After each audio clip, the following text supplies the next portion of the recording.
Friends ನಮಸ್ತೆ, welcome back to my another mini blog. ಟೆಕ್ಸಸಲ್ಲಿ weather extreme ಅನ್ನೋದು ನಿಮ್ಮಲ್ಲಿ ಎಷ್ಟೊಂದು ಜನಕ್ಕೆ ಗೊತ್ತಿರುತ್ತೆ. ಬಿಸಿಲು ಜಾಸ್ತಿ ಇರುತ್ತೆ, ಮಳೆನೂ ಜಾಸ್ತಿ ಇರುತ್ತೆ, ಹಾಗೆ ಚಳಿ ಕೂಡ ಜಾಸ್ತಿ ಇರುತ್ತೆ. ನಮ್ಮನೆಯಿಂದ ಮಕ್ಕಳು ಹೋಗೋ ಸ್ಕೂಲ್ಗೆ 1.5 ಮೈಲ್ಸ್ ಮೇಲೆ ಆಗುತ್ತೆ. ಅಮೆರಿಕಾ ಸ್ಕೂಲ್ಗಳಲ್ಲಿ 2 ಮೈಲ್ಸ್ ಮೇಲಿದ್ರೆ ಮಾತ್ರ ಬಸ್ನ ಪ್ರೊವೈಡ್ ಮಾಡೋದು. ಬೆಳಗ್ಗೆ ಹೊತ್ತು ಹಸ್ಬೆಂಡ್ ಏನೋ ಮಕ್ಕಳನ್ನ ಸ್ಕೂಲ್ಗೆ ಡ್ರಾಪ್ ಮಾಡಿಬಿಟ್ಟು ಹೋಗ್ತಾರೆ.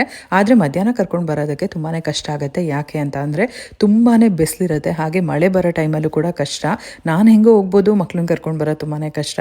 ಹಾಗಾಗಿ ಮಕ್ಕಳನ್ನ ಪಿಕ್ ಮಾಡೋದಕ್ಕೆ ಡ್ರಾಪ್ ಮಾಡೋದಕ್ಕೋಸ್ಕರ ಒಂದು ಕಾರ್ ತಗೊಳ್ಳೋಣ ಅಂತ ಡಿಸೈಡ್ ಮಾಡಿ ಬಂದಿದ್ದೀವಿ. ಆಲ್ರೆಡಿ ಹಸ್ಬೆಂಡ್ ಹತ್ರ ಇದೆ, ಬಟ್ ನನಗೋಸ್ಕರ ಇನ್ನೊಂದು ಹೊಸ ಕಾರ್ ತಗೊಂಡೇ ಬಿಡೋಣ ಅಂತ ಬಂದಿದ್ದು. ನೀವು ಈಗ ನೋಡ್ತಾ ಇರೋದಲ್ಲ used cars. Owner details, car details, ಯಾವ ಇಯರಲ್ಲಿ ತಗೊಂಡಿರೋದು ಪ್ರತಿಯೊಂದು ಕೂಡ ವಿಂಡೋ ಮೇಲೆ ಮೆನ್ಷನ್ ಮಾಡಿರ್ತಾರೆ. ಅದನ್ನ ನೋಡ್ಕೊಂಡು ನಮ್ಗೆ ಇಂಟ್ರೆಸ್ಟ್ ಇದ್ರೆ ತಗೊಬಹುದು. ನಾವಿಲ್ಲಿ ಹೊಸ ಕಾರ್ ತಗೊಳ್ಳೋಣ ಅಂತ ಬಂದಿದ್ದೀವಿ. ಕಾರ್ ಎಲ್ಲ ನೋಡಿದ್ವಿ, ಒಂದ್ಸರಿ ಟೆಸ್ಟ್ ಡ್ರೈವ್ ಹೋಗಿ ಬರೋಣ ಅಂತ ಹೇಳ್ಬಿಟ್ಟು ಹೋಗಿ ಬಂದ್ವಿ. ಇಷ್ಟ ಆಯಿತು. ಸೊ ಫೈನಲಿ ತಗೊಂಡ್ವಿ. ನಾವು ತಗೊಂಡಿದ್ದು ವೋಕ್ಸ್ ವ್ಯಾಗನ್ ಜೆಟಾ. ಪ್ರೈಸ್ನ ನಾನೇನು ಹೇಳಕ್ ಹೋಗ್ತಾ ಇಲ್ಲ, ಮೆನ್ಷನ್ ಮಾಡಿದ್ದೀನಿ, ನೀವೇ ನೋಡ್ಕೊಳ್ಳಿ.